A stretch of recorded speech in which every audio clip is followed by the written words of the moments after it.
When drawing a portrait, it is often the ear that is overlooked.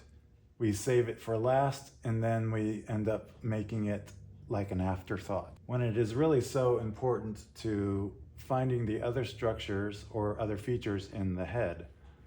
I would recommend memorizing all those strange shaped cartilage of the ear. Just learn the anatomy a little bit and practice doing line drawings.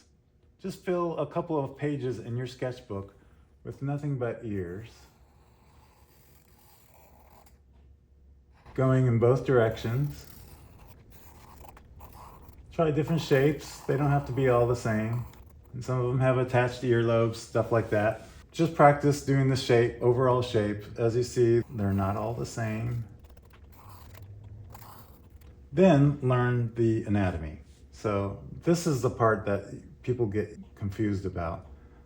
I would recommend starting with this. Just think about doing this question mark shape. This is actually called the concha.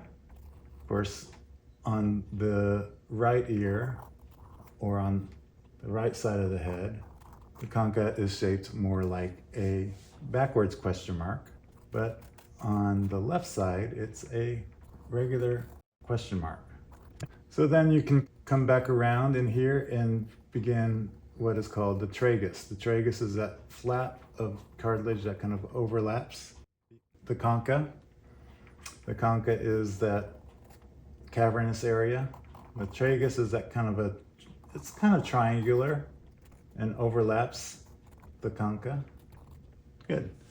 Now we can go to the helix. The helix is that piece of cartilage that overlaps the top of the ear and usually fades into a flat piece of the lobe. Now some of this will change from person to person, how much of the overlapping takes place. Some people have flatter ears, some people have really curled up ears. The curled up ears might have quite a bit of the helix showing, and the flatter ears might have just kind of a rim showing. Then the antihelix. Now I like to start with the antihelix with what is actually called the fossa. I like to think of it like a Y shape.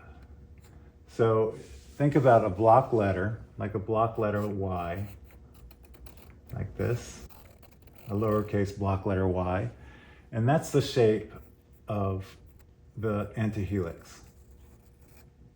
See how that's kind of similar? And it kind of goes around the concha.